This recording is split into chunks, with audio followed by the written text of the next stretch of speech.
किती आरोपी अटकेत केले आहेत? आज दिनांक 24/8/2026 सायंकाळी 5:30 वाजेच्या सुमारास आम्हाला एक गोपनीय माहिती मिळाली की एक गुटख्याचा ट्रक धाराशिवकडं बीड जिल्ह्यात जाणार होता.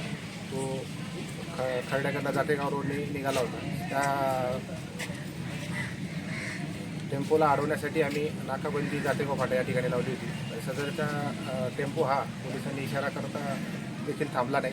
त्यानंतर माझ्या पोलीस पथकाने SI खेडकर, पोलीस हवालदार शेंडे, पोलीस हवालदार इंगोले, पोलीस हवालदार Nagargoje, police constable Maske, police constable Khade आणि पोलीस कॉन्स्टेबल बडे आणि माझे इतर स्टाफ आणि होमगार्ड यांच्या मदतीनं सदर टेम्पोचा पाठलाग करून तो पोलिसांना चकवा देण्यासाठी तेलंगशी रोडला मध्ये घुसल्यानंतर त्याला पकडण्यात आलं आणि ती टेम्पो पोलीस स्टेशनला आणल्यानंतर त्याच्यातून जो एकूण गुटख्याचा मुद्देमाल होता विमल पान मसाला आणि विमल तंबाखू असा गुटखाजन्य पदार्थ एकूण 41,41,848 रुपये किमतीचा मुद्देमाल आहे.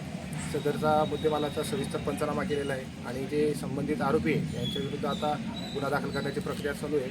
सदर आरोपींविरुद्ध BNSचे कलम आणि अन्न सुरक्षा मानक्या अधिनियमानुसार पुढील कारवाई करत आहोत. सदरची कारवाई आपल्या अहिल्यानगर जिल्ह्याचे माननीय पोलीस अधीक्षक श्री मोमोका सुदर्शन यांच्या मार्गदर्शनाखाली तसेच ॲडिशनल SP श्री वैभव कलगुर्मे सर आणि आमच्या कर्जत विभागाचे उपविभागीय पोलीस अधिकारी श्री सुजित कुमार क्षीरसागर साहेब यांच्या मार्गदर्शनाखाली आता गुन्हा दाखल करून पुढील कारवाई करत आहोत आणि याच्याशी संबंधित पुढची फॉरवर्ड लिंक आणि बॅकवर्ड लिंक म्हणजे हा माल कुठून आणला होता आणि कुठं त्याची विक्री करणार होती याची सविस्तर तपास करणार आहोत.